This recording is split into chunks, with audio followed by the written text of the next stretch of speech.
Test കഴിഞ്ഞോളേ പോകുന്ന ഇപ്പൊ 2 peg അടിക്കാൻ ഭയങ്കര വേനടി വണ്ടിയൊക്കെ എന്തൊരു വേനെന്നറിയാം തൊലിഞ്ഞിരിക്കുന്നു. ഇപ്പൊ കഴിച്ചിട്ട് ഇപ്പോൾ പോകും. അലുമ്പ് കാണിക്കൊന്നുമില്ല, നേരെ മര്യാദ വീട്ടിൽ തന്നെ പോയിട്ട് പിന്നെ വൈകിട്ടങ്ങ് പോകാൻ വേണം. എന്താണ് അടിക്കാന്ന് വിചാരിച്ചു, ശരീരം ഭയങ്കര വേനടി. അല്ല എനിക്ക് പാവപ്പെട്ട ഒരു അത് മെഡിക്കൽ കോളേജ് ആണെങ്കിൽ പിന്നെ മൈൻഡ് ചെയ്യാം. അത് കുളത്തൂപ്പുഴ സി ഒരു പുഴയില സി എന്തൊരു അങ്ങനൊന്നുമില്ല. അതന്നെ മെഡിക്കൽ കോളേജ് ആണെങ്കിൽ മൈൻഡ് ചെയ്താണത്. മെഡിക്കൽ മെഡിക്കൽ കോളേജ് കോളേജ് ആരാന്ന് പോലും എനിക്കറിയത്തില്ല. അതല്ല ഞാൻ പറഞ്ഞത്, ഞാൻ പഴയ മെഡിക്കൽ കോളേജ് ആയിരുന്നെങ്കിൽ എന്നെ മൈൻഡ് ചെയ്താനാണ്. അങ്ങനെ ഇപ്പൊ വലിയ കുളത്തൂപ്പുഴയല്ലേ, പുഴയില് ഇവിടെ വനത്തിൽ കയറി കിടക്കുന്നു, വനത്തിലുണ്ട്, കാട്ടില്. ആര് മൈൻഡ് ചെയ്യാ വന്നിട്ട് അങ്ങനെ മൈൻഡ് ചെയ്തിട്ട് കാര്യം? തെമ്മല വഴി ഞാൻ പോണക്കത്തുമില്ല, പോണെങ്കിലല്ലേ വല്ല കാര്യമുള്ളൂ. നമസ്കാരം. ഹണി ട്രാപ്പുകാരി അശ്വതിയെക്കുറിച്ച് കഴിഞ്ഞ ദിവസം ഞാൻ വാർത്ത ചെയ്തിരുന്നു. 1 അല്ല 2 അല്ല 4 എണ്ണമാണ് ചെയ്തത്. നമ്മുടെ പെണ്ണ് പിടിയൻ മുകേഷ്, അതായത് കൊല്ലം MLA ആയ മുകേഷ്, ആ മുകേഷ് ഈ അശ്വതിയെ വലയിൽ വീഴ്ത്തുന്ന ഫോൺ സംഭാഷണമാണ് ഞാൻ പുറത്തുവിട്ടത്. ലക്ഷക്കണക്കിന് ആളുകളാണ് അത് കണ്ടത്. അത് കണ്ട് ഉടൻ തന്നെ അശ്വതി എന്നെ ഫോണിൽ വിളിച്ച് കുറേ തെറി വിളിച്ചു പറഞ്ഞു. അവർ വിളിച്ചത് സ്വന്തം തന്തയ്ക്കും സ്വന്തം മക്കളെയും ഒക്കെയാണെന്നുള്ള അതുകൊണ്ട് ഞാൻ അതിന് വലിയ വില കൊടുത്തില്ല. സ്വന്തം അമ്മയെ പച്ചത്തെറി പറയുന്ന ഒരു സ്ത്രീ എന്ന് മാത്രമാണ് അവരെയും വിലയിരുത്തിയിട്ടുള്ളത്. കാരണം അവരുടെ സംസ്കാരം അതാണ് എന്നുള്ളത് തന്നെയാണ്. ഒരു മുകേഷിനെ മാത്രമല്ല അവർ വലയിൽ വീഴ്ത്തി 25 ലക്ഷവും അടിച്ചു മാറ്റിയിട്ടുള്ളത്. നിരവധി ആളുകളെ വലയിൽ വീഴ്ത്തി അവർ പണം തട്ടിയിട്ടുണ്ട്. നമുക്കെല്ലാവർക്കും അറിയുന്നത് കടകംപള്ളി സുരേന്ദ്രനിൽ നിന്ന് എത്ര ലക്ഷം വാങ്ങി എന്നുള്ള കാര്യമാണ്. എനിക്ക് കിട്ടിയ വിവരം പ്രകാരം 50 ലക്ഷം രൂപയാണ് കടകംപള്ളി സുരേന്ദ്രനിൽ നിന്ന് കിട്ടിയിട്ടുള്ളത് എന്നുള്ള വിവരമാണ് നേരത്തെ ചിലർ പറഞ്ഞിട്ടുള്ളത്. കടകംപള്ളി സുരേന്ദ്രൻ പറയുന്ന ഫോൺ സംഭാഷണത്തിൽ പ്രത്യേകം പറയുന്നുണ്ട്, രാവിലെ 6 മണിക്ക് പുലർക്കാലത്ത് മഴയുള്ള സമയമാണ്, മഴക്കോട്ടിട്ട് വരണം, ഞാൻ കാത്തിരിക്കും, പറ്റിക്കില്ലല്ലോ എന്ന് ചോദിക്കുന്ന സംഭാഷണം കേൾക്കാത്തവരാരായിട്ട് ആരെങ്കിലും ഉണ്ടോ സംശയമാണ്. ക്രൈമാണത് പുറത്തുവിട്ടത്.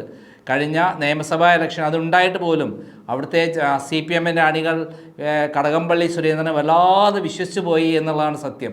എന്തായാലും കടകംപള്ളി സുരേന്ദ്രൻ്റെ വലയിൽ വീണ അശ്വതി കടകംപള്ളി സുരേന്ദ്രനെ ഹണി ട്രാപ്പിൽപ്പെടുത്തിയ പൈസ മേടിച്ചു എന്നുള്ളത് എന്നല്ല ഇവിടെ പ്രശ്നം. പോലീസ് ഉദ്യോഗസ്ഥന്മാരെ അടക്കം ഈ ഹണി ട്രാപ്പുകാരി വലയിൽ വീഴ്ത്തിയിട്ടുണ്ട്. അവർ medical college, Thiruvananthapuram medical college CA ആയിരുന്ന ബിനുകുമാർ, അദ്ദേഹമായിട്ടുള്ള സംഭാഷണം ഒന്ന് കേട്ടു നോക്കൂ. ഇപ്പോഴത്തെ CA അല്ല കേട്ടോ, മുമ്പത്തെ CA ആണ് അദ്ദേഹം. ആദ്യം ഇവരുമായി സംസാരിക്കുന്ന ഒരു ഫോൺ സംഭാഷണമുണ്ട്, കേട്ടു നോക്കൂ.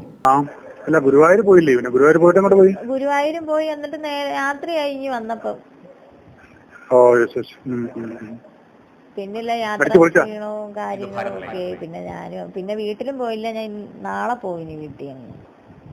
2 ദിവസം അവധിയായിട്ടൊന്നും വീട്ടിലും പോയില്ല. ഇന്ന് അവധിയല്ലേ? ഇന്ന് അവധിയായിരുന്നു. ഞാൻ പിന്നെ പോയില്ല. ഇനി നാളെ പോകുന്നുള്ളൂ. നാളെ അങ്ങ് പോകും. നാളെ രാവിലെ പോകും. ഞാൻ നോക്കിയപ്പോ അനക്കൊല്ലം മിണ്ടാട്ടല്ലേ. ഞാൻ വിചാരിച്ചു നീ ജാടായിരിക്കും. അവിടെയൊക്കെ പോയി സിനിമ പിന്നെ വലിയ വലിയ വലിയ സിനിമാ താരങ്ങളും സീരിയൽ താരങ്ങളും നിൽക്കുമ്പോ നമ്മളൊക്കെ ആരുടെ പാവപ്പെട്ട ഒരു അത് മെഡിക്കൽ കോളേജ് ആണെങ്കിൽ പിന്നെ മൈൻഡ് ചെയ്യാം. അത് കുളത്തൂപ്പുഴ സി ഒരു പുഴയില സി എന്തൊരു അതന്നെ മെഡിക്കൽ കോളേജ് ആണെങ്കിൽ മൈൻഡ് ചെയ്താണത്. മെഡിക്കൽ കോളേജ് എനിക്കറിയത്തില്ല. അതല്ല ഞാൻ പറഞ്ഞത്, ഞാൻ പഴയ മെഡിക്കൽ കോളേജ് ആയിരുന്നെങ്കിൽ എന്നെ മൈൻഡ് ചെയ്താനാണ്. അങ്ങനെ ഇപ്പൊ വലിയ കുളത്തൂപ്പുഴയല്ലേ, പുഴയില് ഇവിടെ വനത്തിൽ കയറി കിടക്കുന്നു, വനത്തിലുണ്ട്, കാട്ടില്. ആര് മൈൻഡ് ചെയ്യാ വന്നിട്ട് അങ്ങനെ മൈൻഡ് ചെയ്തിട്ട് കാര്യം? തെമ്മല വഴി ഞാൻ പോണക്കത്തുമില്ല, പോണെങ്കിലല്ലേ വല്ല കാര്യമുള്ളൂ. ആഹാരം കഴിച്ചാ നീ? കിടന്നായിരുന്നോ? ഇല്ല കിടന്നില്ല.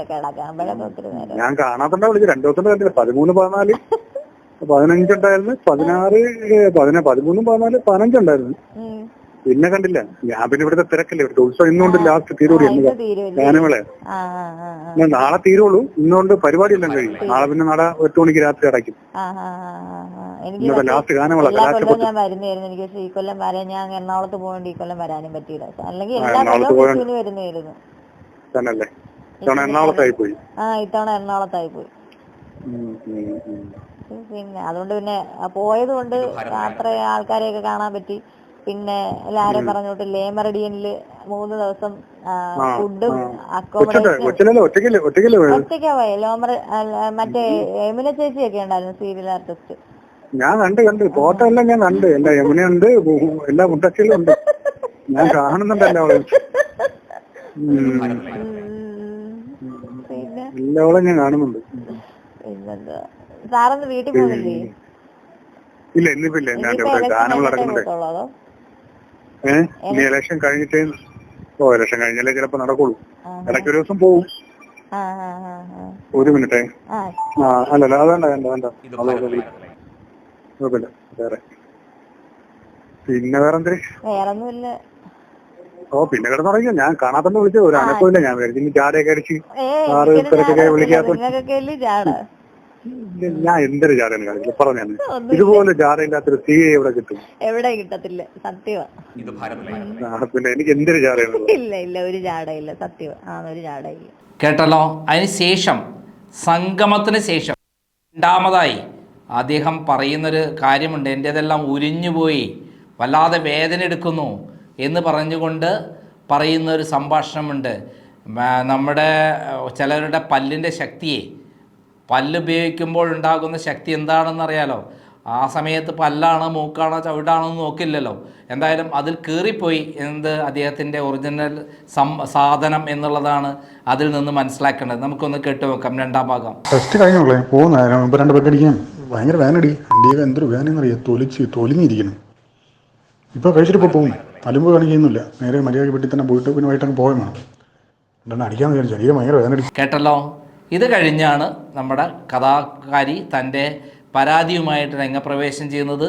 അങ്ങനെയാണ് ഹണി ട്രാപ്പുകാരി തൻ്റെ യഥാർത്ഥ രൂപം, വിശ്വരൂപം കാണിക്കുന്നത്. അതായത് മുമ്പ് കള്ളിയങ്കാട് യക്ഷിയെ കാണാൻ പോകുന്ന വഴിക്കിൽ വെച്ച് കണ്ട നമ്പൂതിരി മോഹം കൊണ്ട് ഭയങ്കരമായി പറഞ്ഞിതാക്കി സുന്ദരിയുടെ കൂടെ കുറച്ച് സമയം ചെലവഴിക്കാമെന്ന് പോയി പനയുടെ മുകളിൽ പോയി പിന്നെ കണ്ടത് അസ്ഥിക്കൂടം മാത്രമാണ് എന്ന് പറയുന്ന പോലെ പാവം ഈ പോലീസ് ഉദ്യോഗസ്ഥൻ്റെ ഗതിയും അങ്ങനെയായി എന്നുള്ളതാണ് സത്യം. ആ ഭാഗം കൂടി കേൾക്കുക. അഭിനയിക്കാൻ അറിയില്ല, അതാദ്യം മനസ്സിലാക്കുക. അഭിനയിക്കേണ്ട ജീവിതം ഒന്നും എത്തില്ല. നിനക്കൊട്ട് അറിയാം, നിനക്കിപ്പോൾ 16 തന്നെ അറിയാവുന്നതാണ്. നമ്മൾ അഭിനയിച്ച് കാണിച്ചിട്ടൊന്നും കാര്യമില്ല. യഥാർത്ഥ ജീവിതമാണ് ജീവിതം. അത് യഥാർത്ഥ ലൈഫിലാണ് മനസ്സിലാവുന്നത്. കേട്ടല്ലോ. അതായത് ഇതൊന്നുമല്ല, ധാരാളം ഹണി ട്രാപ്പ് നടത്തിയിട്ടുള്ള തട്ടിപ്പുകാരിയാണ് അശ്വതി. അതിനെക്കുറിച്ചെല്ലാം നമുക്ക് വിശദമായി സംസാരിക്കാം. മുകേഷിനെ പറ്റിച്ച, അതേപോലെ നമ്മുടെ കുടംപുളിയിട്ട നമ്മുടെ അശ്വതിയുടെ പുതിയ തട്ടിപ്പാണ്, പുതിയ ഫോൺ സംഭാഷണമാണ് നമ്മളിപ്പോൾ പുറത്തുവിട്ടത്. ഇനിയുമുണ്ട് 1, 2 എന്നല്ല, നിരവധി ഫോൺ സംഭാഷണങ്ങൾ. ഇവരുടെ ഹണി ട്രാപ്പിൽപ്പെട്ട ധാരാളം ആളുകൾ, പണം പോയിട്ടുള്ള ആളുകളാണ് ക്രൈമുമായി ബന്ധപ്പെട്ടുള്ളത്. നമുക്കതെല്ലാം പുറത്തു കൊണ്ടുവരണം. കാരണം ഇത്തരത്തിലുള്ള തട്ടിപ്പുകാരികൾ നാട്ടിൽ മുഴുവൻ വിലസുകയാണ്. അതിന് കാരണം അവർക്ക് രാഷ്ട്രീയത്തിലുള്ള ബന്ധം, അല്ലെങ്കിൽ ഇവരെ ഹണി ട്രാപ്പ് നടത്തി മിണ്ടാതിരിക്കുന്ന ബന്ധം, പോലീസ് ഓഫീസർമാരെ ഹണി ട്രാപ്പ് നടത്തി ബലയിൽ വീഴ്ത്തി അവരെ കൊണ്ട് ഇത്തരം കേസുകൾ അട്ടിമറിക്കുന്ന കാര്യങ്ങൾ, ഇതൊക്കെ തന്നെയാണ് ഇവരുടെ സ്ഥിരം പരിപാടി.